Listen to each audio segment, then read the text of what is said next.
Rolling. Testing, testing. 1, 2. All right, perfect. We're not clipping. Hello, everyone, and welcome to Lyrics Unwrapped, the podcast which analytically breaks down the best rap lyrics of all time, explaining the hidden meaning and genius of each bar. I'm your host, Chandler So, and today I have a very special episode for you guys. This is the third episode, and I could tell we're really getting traction. So what did I do? I quit my job, and with $50 in my checking account, $126 in my savings account, I took out a $500 loan in order to hire a guest host for this episode. Welcoming my guest host, Michael. Hey, Michael, how you doing? Hi, I didn't know I was getting $500 for this. This is a Congratulations. Big treat. That's why I went into debt to bring you on. And Michael, we're in a very special place. So let me first break it down for you.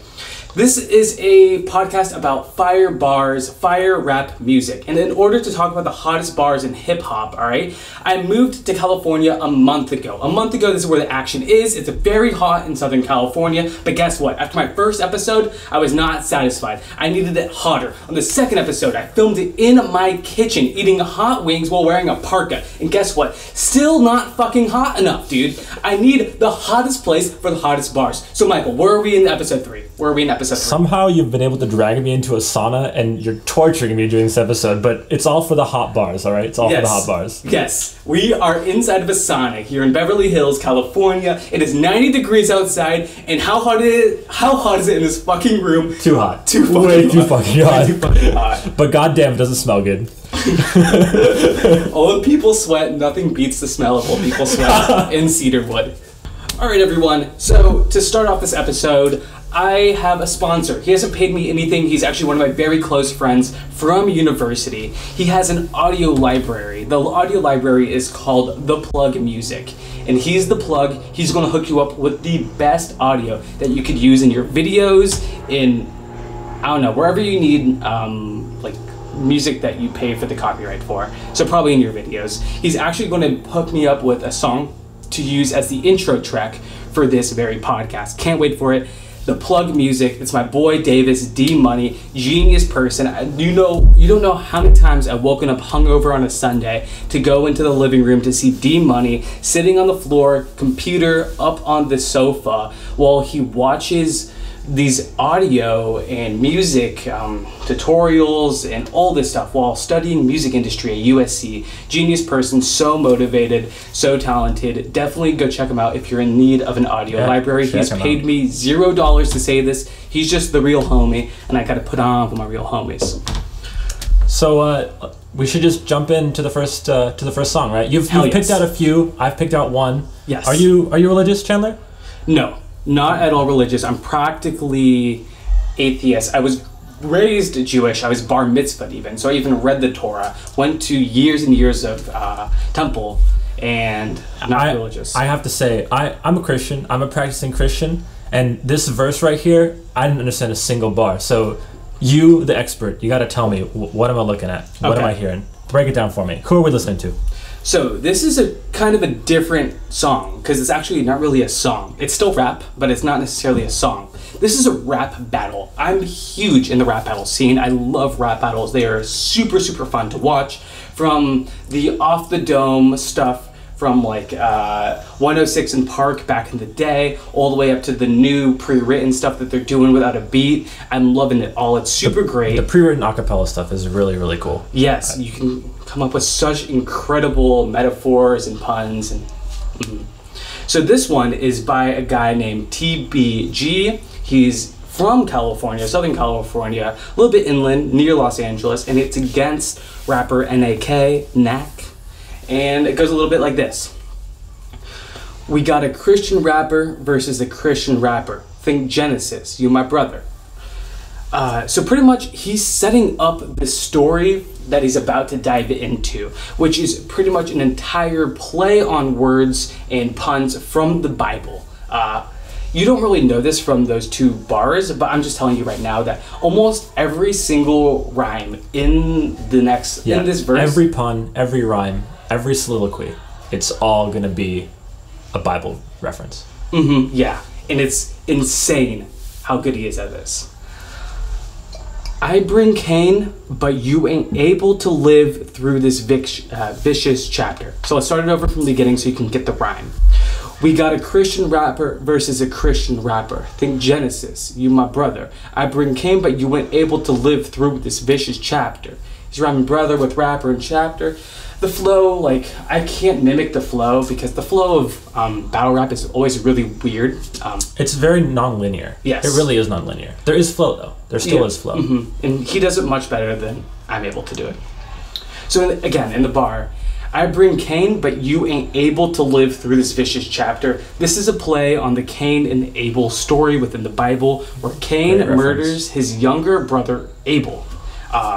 There's a pun that TBG is going to murder an AK. He's Cain and he's going to murder an AK who's Abel in the story. And then the pun is that he's going to bring the Cain, right? He's going to bring this big wooden stick and he's going to beat down NAK with this weapon.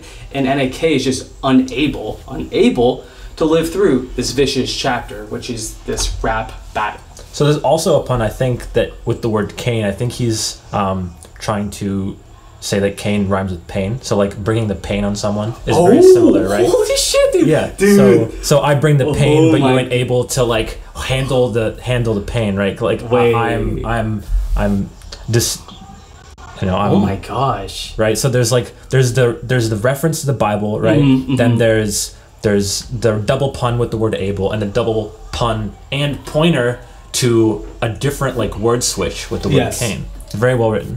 And that's only like the second line, right? Yeah. All right, guys, we're going to go and order a bed for us to sleep in because we're going to be here all day and night. At this rate. Yeah, I'm going to get a line of... Dude, do you think we can fit a bed into the sauna? Oh my god. How would we sleep? I call the top bunk. It's skinnier, but if I fall off, I land on you, whereas if... Don't we all be dead from the heat? It doesn't matter. All right, it keeps going. I go Adam at Eve and take his apple and knees and knock the knowledge from his noggin straight out of his tree. Holy shit. Just the way that flows is incredible. I go Adam at Eve and take his apple and knees and knock the knowledge from his noggin straight out of his tree. You got 3 rhymes with the E sound, tree, knees, and Eve. Then you also got this alliteration that's very heavy on the N sound. You got... knees, knock, knowledge, noggin. Oh, you mean the KN sound? The okay. Yeah. K silent, kinda. Right? Sure. Yeah, right. Yeah. And it's super nice. It's just the way it flows is really cool. But again, of course, because this guy be that real good battle rapper on the scene, this has more meaning than just how it sounds. What he's saying, he's beat him so hard. He's going to beat NAK so hard. He's going to knock the knowledge from his head, like taking away that apple, taking away the forbidden fruit of knowledge, which NAK has taken. Like he's going to just knock the knowledge out of this guy. I don't know. It's super clever. What do you think? Yeah, I think it's really well written. So you've got the Bible hint here, right? So he's using the word Adam and Eve to sort of set the scene of knowledge and the forbidden fruit, and then. I think he's trying to say that like any knowledge left he's gonna take from him, right? Like he's saying that he's gonna take all the stuff that he possibly had, like nothing that he possibly can get thrown at, will be a good rebuttal at this point. It's like I could do everything you can and better. Yes, exactly. That's interesting. Also, it's kind of you can notice like I go Adam at Eve, so he's there must be an alliteration somewhere. Yeah. Like I go Adam, at them. I go at them, right? Oh, maybe. I go at them at Eve, and he's saying he's the guy, and NAK's the girl, right? Oh, maybe. Like, it's like saying, "Oh, you're a pussy." Like, maybe.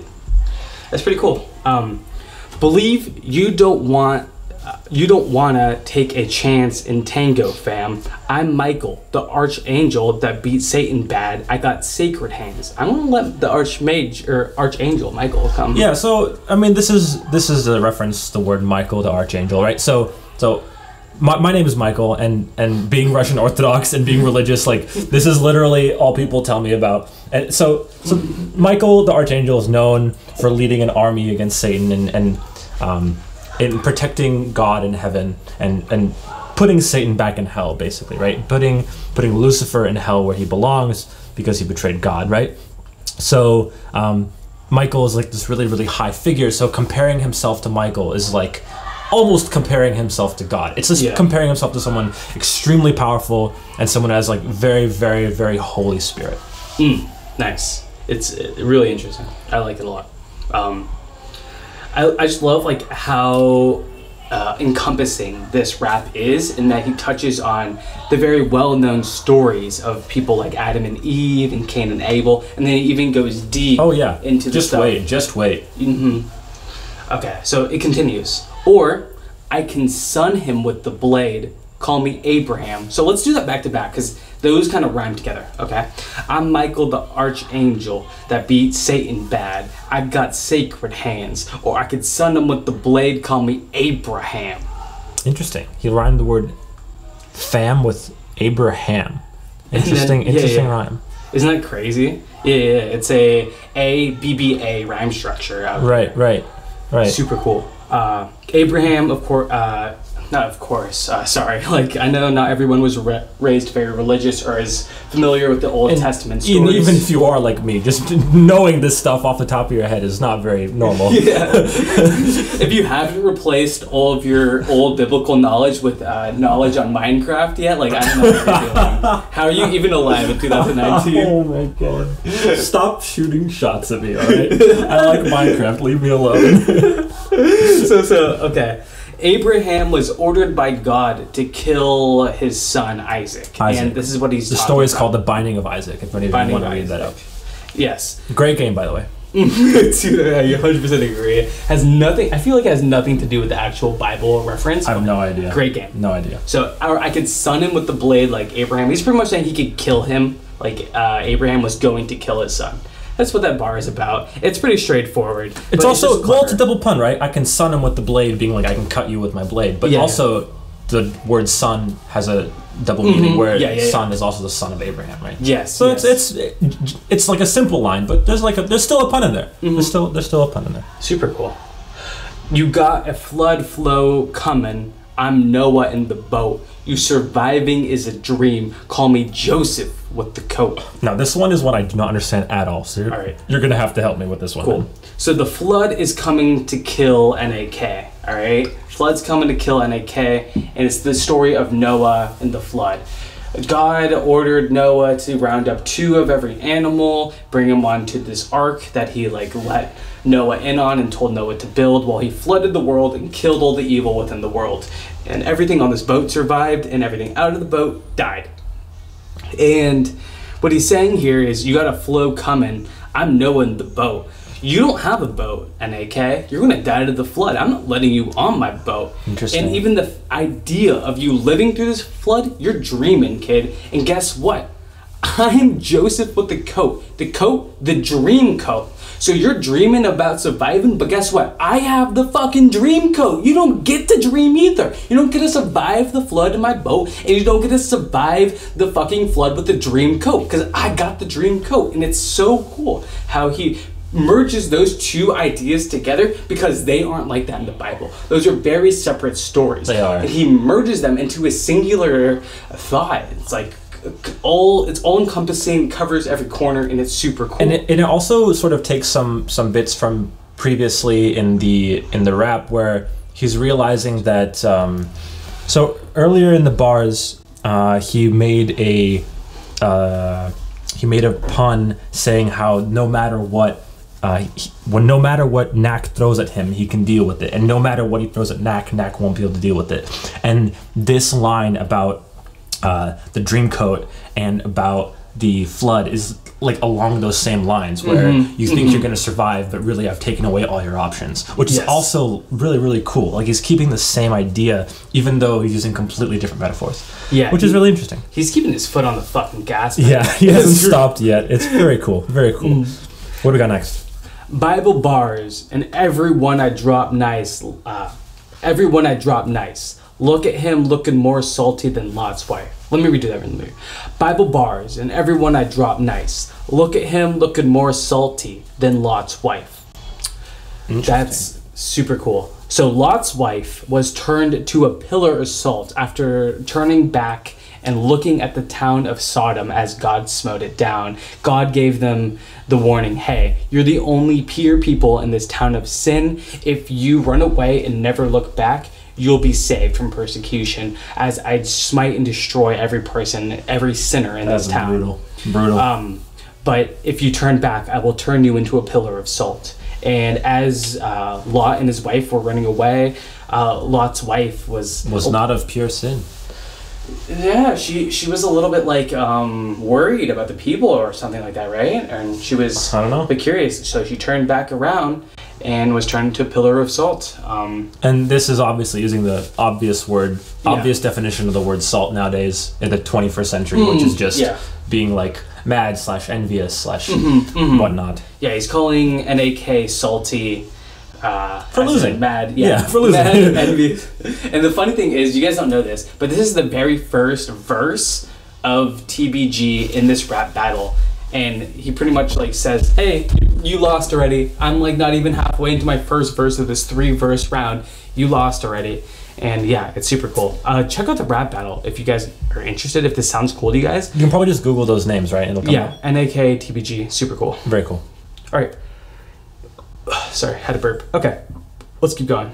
Now I'm devouring you because no matter what you babble, dog, I'm towering you. Devouring, towering, it's a cool rhyme, but the pun here is the Tower of Babel. No matter what you babble, I'm towering you. Yeah. Again, keeping the same message from before. Where no matter what you bring on him, he'll be able to respond, which is so cool. So cool. So you could see he's crafting every single line with that message in mind, while also bringing in these amazing metaphors.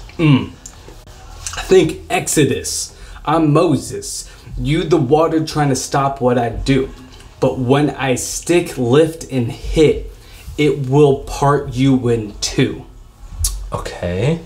This is off of the story of Exodus, as the Jewish people were fleeing from Egypt after being held captive there as slaves.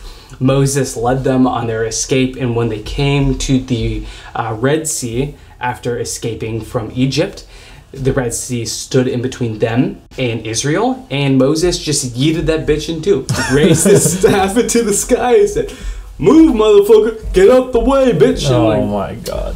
Pardon? Yeah, I'm sure that's exactly what he said. Yeah, exactly, dude. Those words perfectly. Did you not know, Jesus has been reborn, right? But so has Moses, and Moses has been reborn into modern day Ludacris. I see. That makes so much sense. Yes, of course. You ever seen the Ludacris video? Yeah. The most holy of holy. Freeing the people, dude. Move, bitch. Get out the way. All right. Whenever I promise land, I do desert banish. So first off, I transcribed this verse by hand, okay? He didn't publish his lyrics online, at least I'm not aware of it. I listened to this hundreds of times on 0.75 speed on YouTube and then wrote it down myself.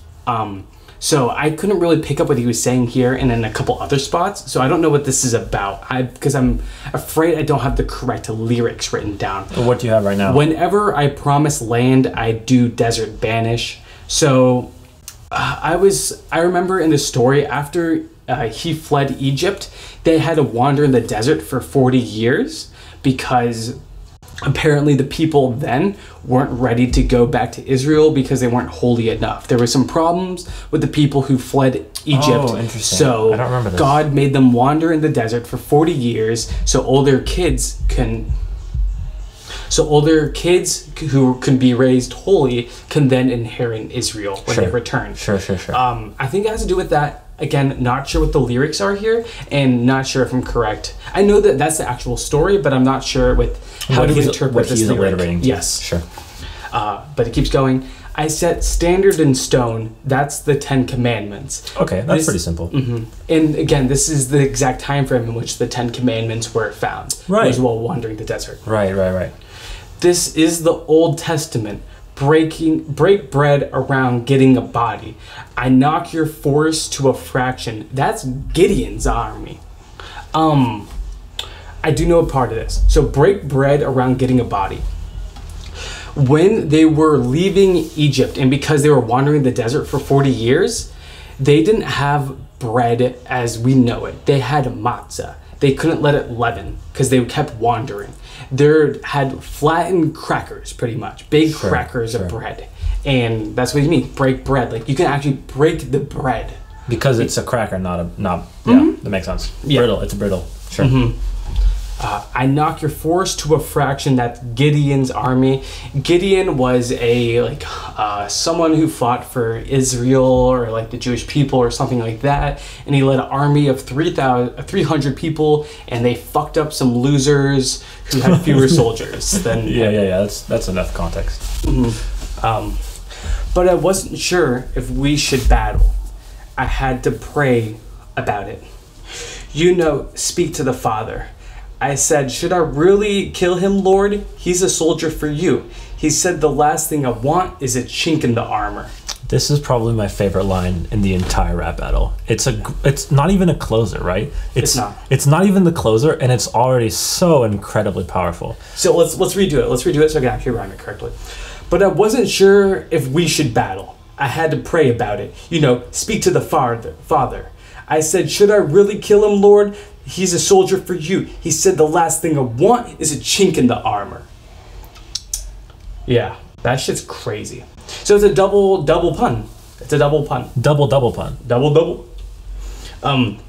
Soldier, right? Like, he's, kill him, Lord. He's a soldier for you. He's talking about a soldier in the army, like a regular soldier, and then also a soldier of God. And then chink in the armor. NAK is Asian. For those you didn't catch that by the racial slur. Yeah. NAK is Asian. NAK is Asian. He's battling against NAK. So he's saying God doesn't want an Asian in the armor, Asian soldier, and also God doesn't want this. And also by NAK being like a soldier of God, he's saying that NAK is actually not a good soldier of God. He's actually a flaw. Interesting. Interesting. It's actually like, it's a pretty fucked up insult. Like, it's a really good insult, and then also an incredible double pun. So you've got 2 puns on the word soldier. Yes. And 2 puns on the word chink. One's the racial slur and one's a flaw. So you've got this line basically with 2 double puns, which is very, very well made. Love it. Absolutely love it. So he also told me to tell you that you in need of a barber. NAK has really long hair here. He has really long hair. That's pretty simple.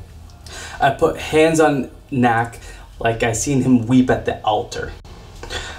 This is a play on words on knack and neck. He puts hands on knack, like he puts his hands on his neck. Knack's neck. Yeah, knack's neck, and then like you weep at the altar, as if he's like comforting him, but he's also like choking him out, just killing him. This is probably one of my least favorite lines, but it's also like the least clear. Yeah, compared to the rest of his rhyme. Whether biblical or lyrical, this guy can't serve me. Asked him about the burning bush. He was like, "Who told you that I have herpes?" Yikes! Yikes! That's like a nail in the coffin, dude. I don't think I need to explain this one, but if you don't get it, go ask your doctor. Like, holy shit. Okay. That one's good. Well written. That was pretty simple too, but really drives the point home. Also an internal rhyme, biblical and lyrical. Pretty cool. We still in the first books. I'm born in the Torah. He's clocking up an order like he's shopping at Sephora. Your faggotry destroyed that Sodom and Gomorrah.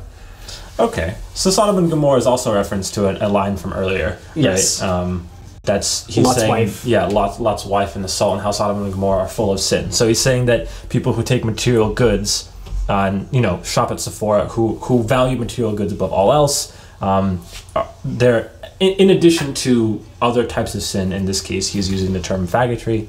Are things that looked down upon by God, and especially in the first books and the Torah, for example, right? Yeah. Also, there's a lot of really good internal rhymes in here. Torah, Sephora, and then Gomorrah. Oh, Torah. Sorry, you said that. Which is really cool. Like, I don't know.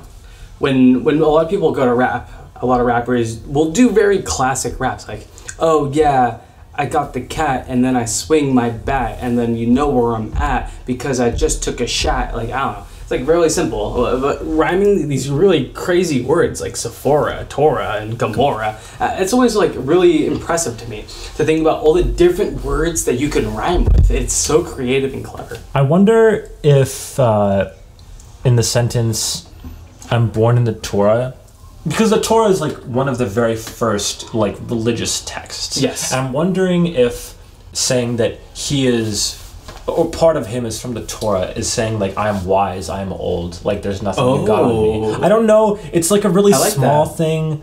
He doesn't really reference it anywhere else in the sentence. I don't think you're underplaying it. I don't think you're overplaying it. I think that's fair. That's like a very like clever thing to pull out of it. Yeah, I think that is what he's saying. That's really cool. Might be interesting. That's really cool. So the very last line on it goes like, now as a man of God, I usually pray for the weak, but this guy's so damn soft that he's prey to the weak. Again, just wordplay on the word pray and pray. He just uses it again to show you like he knows both meanings. It's the light thing. Yeah, it's pretty cool. It's nothing big. It's nothing fancy. It's just basic. Fuck. Light bulbs have a lot of. 90% of lights like heat. Yeah. My boy Michael just touched a light bulb straight on the dome. Holy shit, that's so hot. Did you need to run your fingers under a faucet? I'm good. I'm surprised I got it. I'm surprised I got it here, dude. It's very hot. Ooh. It's very hot. I actually melted my finger earlier this week from touching like an old bulb from like 1940. The ones that like have like 99% yeah. You know the ridges in your finger? You know how you have like a fingerprint? Yeah. My finger melted down so it was flat. Well, wouldn't it just burn? No, it like melts down or no whatever. Way, dude. It's so good. It was super weird. I don't know if you touched it. If it was hot enough, you'll see it. And maybe it'll feel real weird. All right, guys. So that's the first song. Super cool. Very awesome. Big fan. Now we have one more song for you. Well, that was a really long one, so we're only going to do 2 songs today. Sure. I picked out the first one. My boy Michael here got the second one. The name of the song is Sofa King. So you gotta say it with this like Asian accent because that's how MF Doom, the great rapper, that's how he presents it. And this rap uses a lot of samples from an old Adult Swim show called Aqua Team Hunger Force, or Aqua Teen Hunger Force, maybe? Team Aqua Team Hunger Force. It uses this entire album actually. Mm-hmm. Uses a lot of samples from that show. So this is like a real throwback to like kids born in like the 80s who grew up as teens in the 90s and watched the show. Mm-hmm.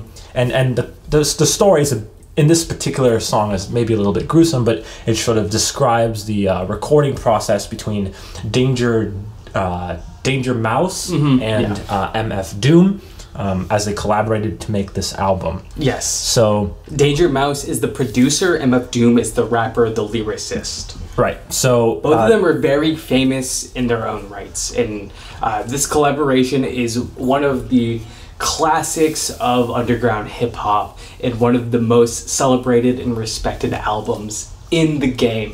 When Michael approached me with the song, I was super excited that he picked it because this is a song I've listened to hundreds of times and have had on my personal playlist on my phone, downloaded illegally off a LimeWire for so many years. It's great. Talking about being born in the 80s, right? Yeah, dude.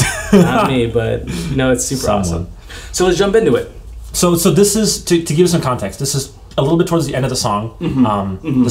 This specific song is about the recording process, and you'll need to keep that in mind when trying to understand the conclusion of this song. Right. So go ahead. And then also, in the song, he establishes that the music that they make is very incredible and powerful, and that they're able to control cities using just their music alone, and that people from the record labels have uninvitedly broken into their studio or their home, whatever, and now they're here to try to interrogate them and steal the knowledge. And it goes like this. The feds try to torture him for the secret recipe. He said it's no use, I only know half. No speak of the English, I only do the math. So this is a pretty long verse. So because this is the conclusion, let's try and pick apart some of the concepts here.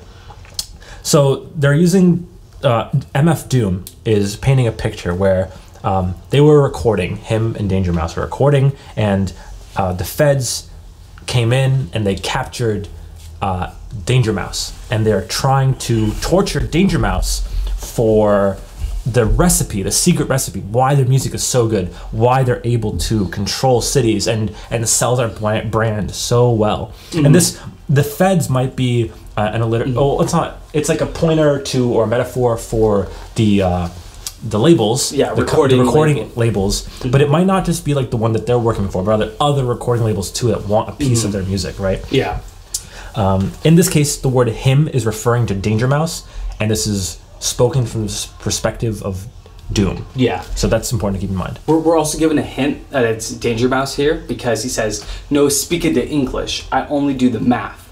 And by math, he means he makes the beats, whereas the English is the lyrics, is what Doom makes. Ah, okay. Yeah. Okay. So Doom writes the English, and he does the math. He makes the beats, he calculates the beats per minute, he calculates the frequencies, that's the math.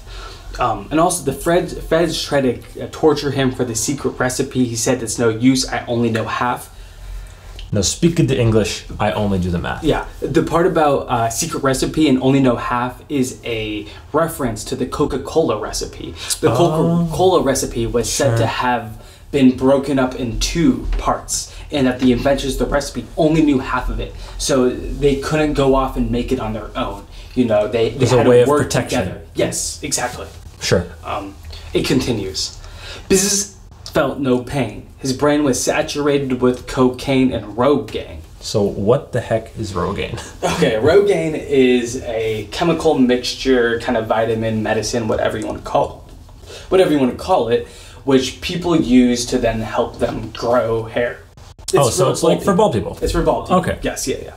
So the second hint that it's Danger who's been captured here and not Doom is that earlier in the song, Doom says that he's bald.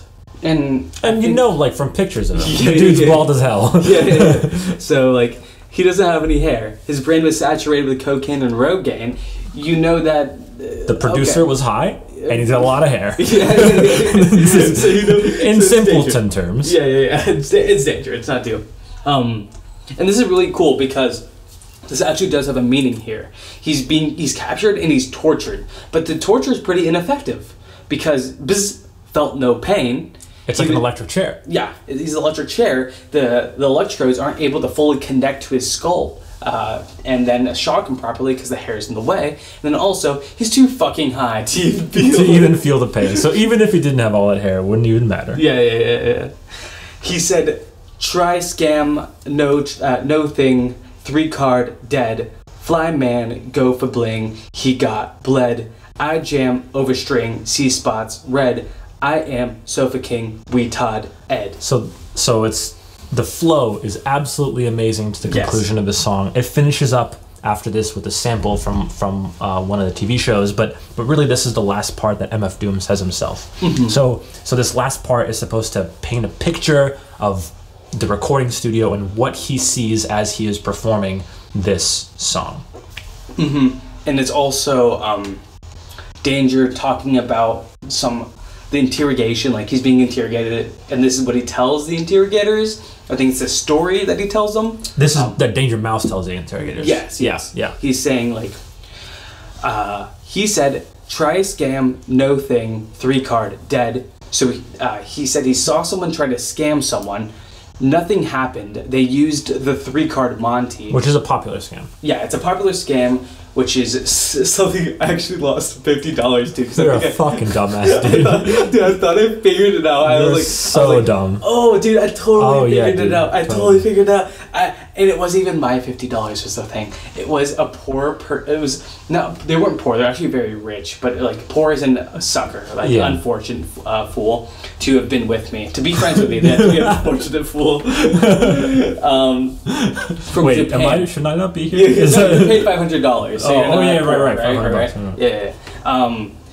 They're from Japan, so like this is not. I don't think they've ever seen this scheme before, right? Like they totally got taken advantage. So, and, like, so someone scammed them, and then you scammed them too. What a nice friend, Chandler. What a nice friend.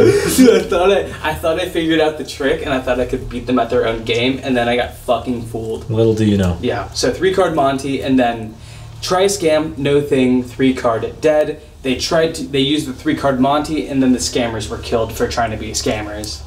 The next line, fly man go for bling, he got bled. Someone tried to steal jewelry, and they were shot. Probably like part of the scam, right? Like the scam went wrong, they tried to just rob them, and then someone got shot. Another person died. Yes. I jam over sting, C spots red. The sting being the interrogation process. The feds sting, or the music label sting, as like a sting operation, right? Yeah, trying to steal the secret. C spots red. You're seeing blood splatter. Yep, pretty simple. I am Sofa King. We Todd Ed. Yeah, that's how I feel right now. Yeah. Literally same, dude.